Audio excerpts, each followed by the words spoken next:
Hello and welcome to Arise Special. I am Christian Ogdo. Thanks for joining us. The attention of the world will be shifted to Nigeria, albeit not for the good reasons.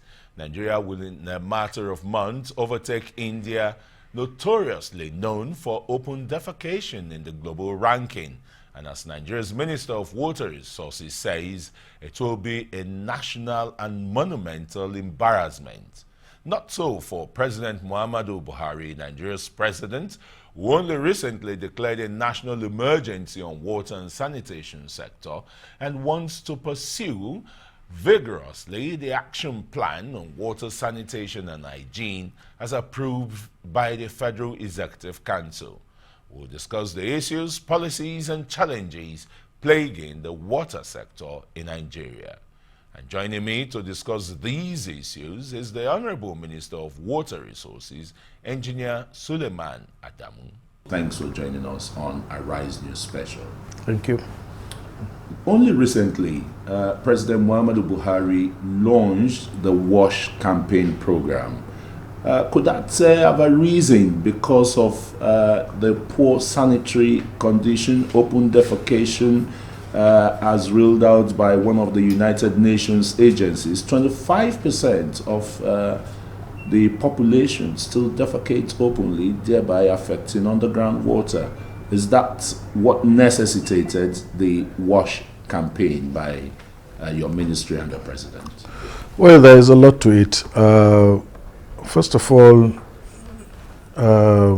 when you do things you don't measure, you think you're probably doing the right thing, but you really don't know to what extent you are making progress or not.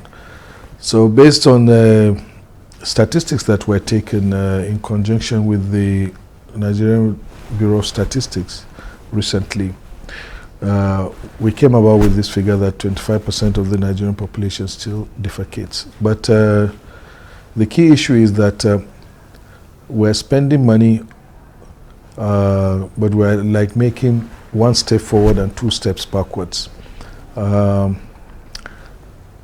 State governments have the statutory responsibility to provide water and to deal with sanitation issues. At federal level, the federal government has been supporting states over the years in so many ways to sort of intervene in the efforts to provide water supply and sanitation. But it appears the states are not doing much. And therefore, the statistics came to show it that, for instance, in 1990, 32% of the Nigerian population was enjoying water through pipe-borne water. As of 2015, the World Bank diagnostic report, which was the study was actually done by Nigerians, but the compilation and analysis was done by the World Bank, showed that that effort has drastically reduced to 7%. So as of 2015, only 7% of the Nigerian population is enjoying pipe-borne water. And a study that we also further conducted on water quality showed that even that 70%, 96% of that water does not meet international standards in terms of quality. So we realized that the water and sanitation situation in the country is in a crisis.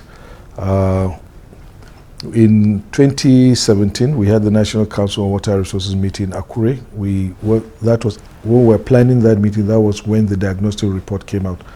And we quickly changed the entire theme of that council meeting to address urban water supply. And that was the message. Following that meeting, we had a series of retreats and workshops and came up with the Water Supply and Sanitation Action Plan.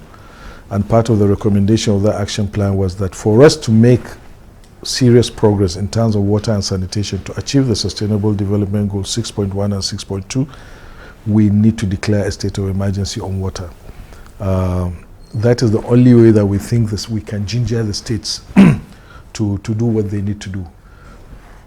Take note that the federal government does not run a water board, so we don't run water schemes, but we are in charge of policy issues. We also interface with the development partners. We do a lot of interventions in water and sanitation. I was going to come to that, Honorable Minister. The federal government has been building dams, reconstructing and rehabilitating them. And of course, this must have been informed by the national emergency declared. Only 7% of the population really get water, and not even the finest, not clean water. How about the rural communities, and how has this, new dam reconstruction and repositioning helped to create employment, particularly in the agricultural sector?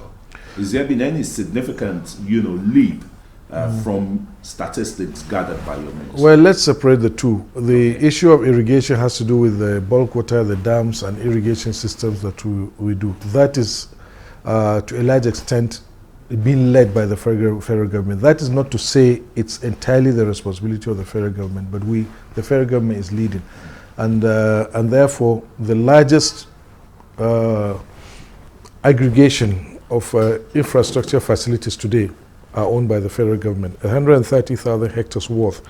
Although unfortunately when we came, only about 50% of that is actually working, and we're working very hard. What's the state now? Well, we're moving. Irrigation infrastructure takes time to build.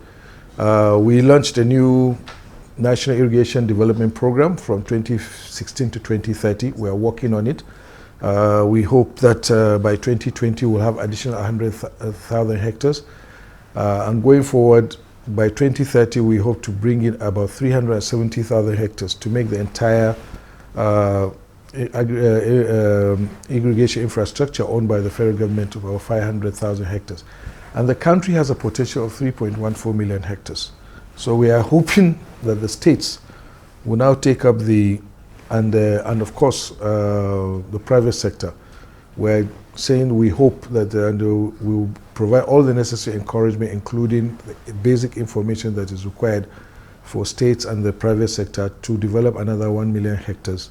If we can get 1.5 million hectares by 2030, we would have done quite well. But the federal government can only take its one step at a time. And our target is to increase it to 230,000. There are lots of irrigation projects going on. We have also the trimming project, which is being financed by the World Bank, $495 million program. Recently, the President Muhammadu Buhari, approved 50% of the counterpart funding. This project is supposed to run until 2022. So we already have 50% of the counterpart funding in place. That is not to say approved on paper, but we have it physically. And so therefore, we're rolling out already. Work is going on in Bakolori, irrigation scheme in Zamfara. Work is about to commence in Kano River Irrigation Project in Kano. Basically rehabilitation and expansion, and also another 6,000 hectares coming in Hadejia Valley Irrigation Project. The contractor is already on site. The project was flagged off by the President in May this year. So by the end of trimming, we hope to bring in 42,000 hectares from trimming alone. And then we have other irrigation projects that are ongoing, which we inherited and which we are giving impetus to finish. Middle Rima irrigation, Galma irrigation, Kashimbila, lots of them. Now coming back to the rural water supply, there is a huge deficit. Again, we couldn't meet the Millennium Development Goals. We attained 69%, 6 points short of the 75% that was required. But it turned out that the rural areas were only covered up to 50%. So there's a huge deficit. And therefore, in 2016, when we came in 2016, we launched a new initiative which we call PWASH, Partnership for Expanded Water Supply, Sanitation and Hygiene. And that is specifically targeted for the rural areas. It's an intervention program again, but this time with a caveat. We are telling the states that the federal government will not continue to do projects basically replacing your own efforts, because when federal government does intervene, it appears that some states shy away from doing their own bit. So now we are saying it's going to be a partnership, and therefore the federal government will do something, will do as much if the state is willing to do as much. How much effort is your ministry drawing, to attract investors, private investors in water projects? A lot of Nigerians are investors in, their own water projects, having boreholes here and there, which is sunk indiscriminately, without recourse to any policy and the rest. So those are twin questions for you to answer. Yeah. So regarding private sector investment, first of all, there are so many components of water resources. You have hydropower, you have irrigation, you have water supply, you have sanitation. And in all this, we feel that there is a role for the private sector to play. Hydropower, it's clear, and we are getting a lot of interest. What we did in 2016 was to assemble all the information and disseminate to investors. We have brought out documents that indicate potential for hydropower investment and for irrigation investment with greenfields and brownfields. We have those documents and we have disseminated. I have attended two investment events by the NIPC in London and in the United States, and here in Nigeria as well. We've been doing it. So that's one. We also have under this PWASH program what we call water and sanitation entrepreneurship. So we have indicated to people that you can actually earn a living out of water and sanitation. In irrigation, I just mentioned to you, we have at least about 1 million hectares we are making available. And when we came in 2016, we leased out, because the river basins have a lot of land that they have not developed. So we leased out about 53,000 hectares to commercial farmers. So if you can develop on your own, we'll give you a long lease, 25 years, renewable every 5 years. We have even leased out our dams. We've opened our dams for cage fish farming, that's aquaculture. So there's a lot of potentials for investment in the water sector. But what would have changed the aspect of water supply dramatically is to have that a regulator. With a regulator, you can now bring in the private sector to be involved in urban water, municipal water supplies and so on. Up with a law so that the regulator that is the point. The law is already in the National Assembly. The Senate, the House of Representatives has passed it, but when it came before the Senate, it was politicized. Talking about Fulani herdsmen being a Buhari bill and so on and so forth to take away the land around the river banks and so on. All hogwash, This bill is meant to address a lot of issues that are missing. It's not as if there is no existing water resources regulation. There is a Water Resources Law 2004. There are 3 other laws for river basins, for National Water Resources, for the Nigerian Hydrological Services Agency.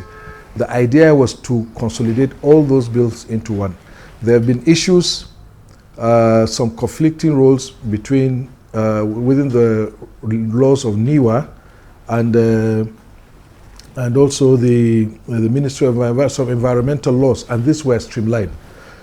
This bill sets to devolve powers to states, in some cases. For instance, you are talking about this proliferation of boreholes. We want to regulate, because in Nigeria, the only country where people just go and drill boreholes anyhow, and there's no record, no log. We don't know what is being abstracted. So it's very difficult for us to monitor the utilization of our groundwater resources. Okay, Honorable Minister, I'm very sorry to cut in at this point, because we want to go on a short break, and when we return, we'll allow you to expatiate more on the investment potentials in the water, sanitation, irrigation of Nigerian waters generally, and then look at the shrinking Lake Chad and the potential of a real crisis in the Sahel, not only of Nigeria, but of West Africa.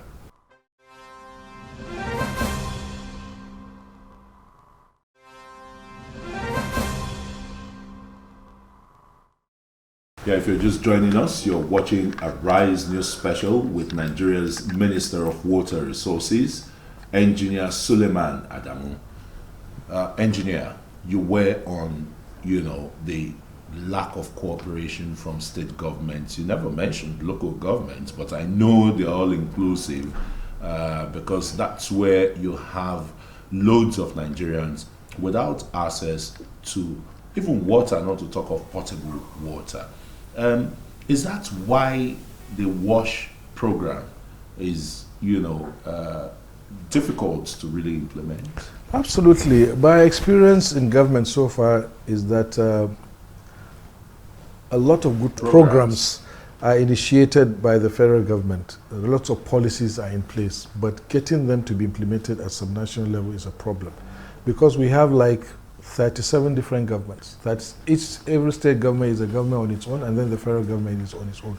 So getting all the state governments to have the same priorities as the federal government sometimes is very, very difficult. And honestly, that's been the biggest challenge. You mentioned the local governments. For all intent and purpose, the local government system has collapsed in this country, in my view. The states have the supervisory role over the local governments, but you see, you hear all these joint local government accounts and so on and so forth. So the local governments are virtually strangulated. But we recognize that the local governments are a key unit, and under the PWASH program, the sharing formula we have is federal, states, and local governments. Whether some states will accept to allow the local governments to commit their resources to this, I don't know. But at the end of the day, it is the states that we have to deal with at our level. We can't abandon the states and go directly to the local governments. I mean, it's not going to work that way. But we recognize that this local governments are the units, the building blocks. So we really have to get to them. And you're giving them incentives for this, because there must be incentives to really attract them. Based on their reluctance. Well, what we do capacity building. A lot of our development partners are doing a lot of capacity building, like UNICEF, USAID, DFID, and the rest. So that's what we can do for now. But if, like 22 states now have signed the PWASH protocol, and all the conditions are there. So, and if they meet the conditions, federal government will support. If they don't meet the conditions, we take away our funding. The good thing now is this program is set to start with Ogun State and Kano State because they are the first two states to subscribe to the PWASH protocol. So we are starting with them, and it's going to be like a learning process. And if it proves successful, then we apply to the rest of the state. But every state has to commit a contribution, a financial contribution, which must be secured, not just promissory notes, before we start. And these two states have fulfilled these conditions so far, and we're going to get going. Thank you. Now, it's electioneering campaign time, and your party, the leadership of your party, launched the next level, they call it, and let's look at the place of water in the next level. What next level are you really going to take Nigerians onto in the scheme of providing potable water for them? Well, first of all, I think what we're doing, our program, the water program, is not something that you do like on an annual basis. It's supposed to take a long period. So what we have is a water resources roadmap, sectoral roadmap, which is a 50-year roadmap. And we have a program, we have 3 years, 2 years, 3 years, and we're going to continue with that. We have launched the WASH Action Plan. I would like to see in the next 12 months state governments embracing this program so that we can begin to vigorously pursue a campaign on sanitation so that Nigeria can be open defecation free by 2025. As you know, India is now the country, or because of the size and population, is the country that is the leading one that practice open defecation. But they have an aggressive program over the last 3 years that they're going to finish in 4 years. So by 2nd October next year, India hopes to declare itself open defecation free. And that will expose Nigeria as the next country in the world with the highest number of people that practice open defecation. So we are going to be very, very aggressive on that. As far as water supply is concerned, we are going to continue our efforts. We are now discussing with the World Bank for a $700 million investment in the water sector. $200 million will go to rural water supply. $500 million will go to urban water supply. We want to take models of cities and support the water infrastructure so that we can, in one particular city, we can say we have 100% coverage of water supply. And that will probably help ginger the other states to do it. Unfortunately, like I mentioned at the beginning of this interview, the federal government can only intervene, can only support, because it is not the responsibility of the federal government to run water supply agencies to take water to your tap. What we do is to support. We can build bulk water supply, like dams, for the state government to tap in, treat, distribute, and collect revenue.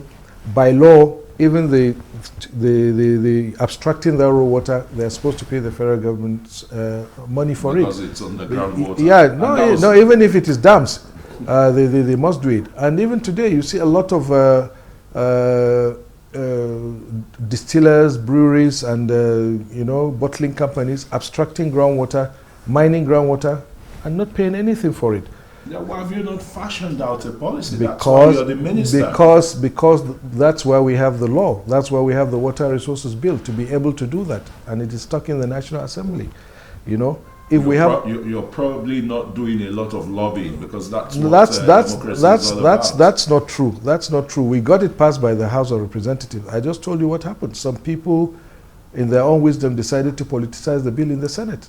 It passed through the House of Representatives without any rancor. And this bill, we started work. The bill was drafted in 2008. The final draft was in 2008. Nobody touched it until we came. I promoted it, got it to the Federal Executive Council. Federal Executive Council approved that bill in September 2016. And since then, it has been in the National Assembly. We have engaged the National Assembly. We have done public hearings. We have put in a lot of information on paper to educate people, to disabuse their minds from what they were being told about the bill, which was not. So there is a lot that needs to be done. It's going to continue to be work in progress. The water sector is huge. Water is a generational thing. It's a sustainable thing.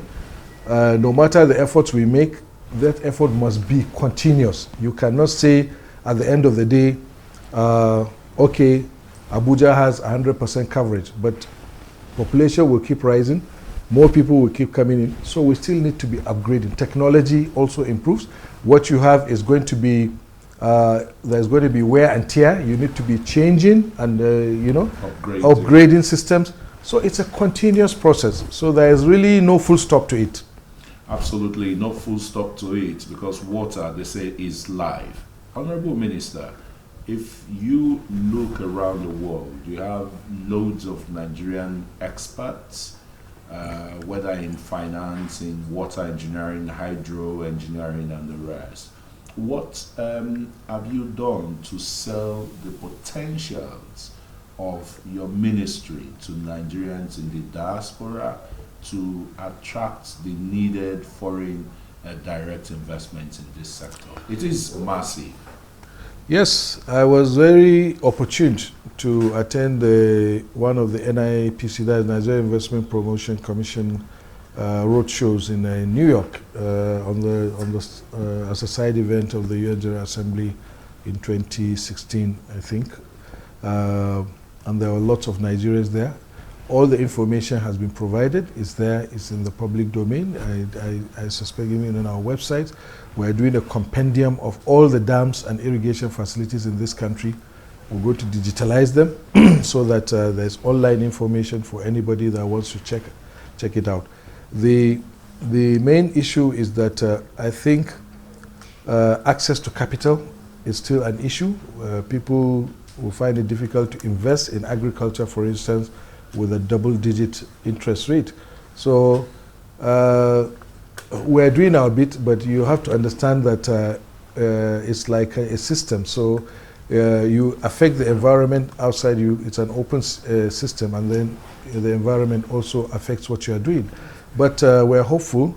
When you look at the combined efforts of government, ease of doing business, the support that is being given by the central bank, NERSAL coming with an insurance initiative for agriculture investment, and the efforts being made by the Ministry of Power and to trying to integrate, the energy mix, getting renewable energy issues. Hydropower has a very good place. We're already embarking on the Mambila hydropower project. And like I said, already there are companies that are already interested, and they're already doing studies now. And I've been seeing outline business cases that they've provided. Some 30 megawatt, 80 megawatt hydropower plants. 40. Yeah, we have Kashimbila 40, which was financed by ourselves. Yeah, Dadinkowa is there also. It's a private initiative, yeah. Exactly. So all these things gradually, it's going to take a little time, but I think the more we disseminate the information, the more people see successful projects here and there, I think it will be nice. Right now, I think about 4 or 5 companies are already doing studies on additional hydro projects that they are going to finance with their own money. Fantastic. Well, Honorable Minister, I wish we have all the time to go on this special program. Your eloquence is not in doubt. It's quite enriching. I mean, knowing you as an engineer too, and it's like a perfect mix, in the Ministry of Water Resources. Thank you. That's our program for today, a Rise News special, and I've been speaking with Engineer Suleiman Adamu, the Minister of Water Resources. It's wonderful having you on the program. Thank you very much. Thank you. Thank you.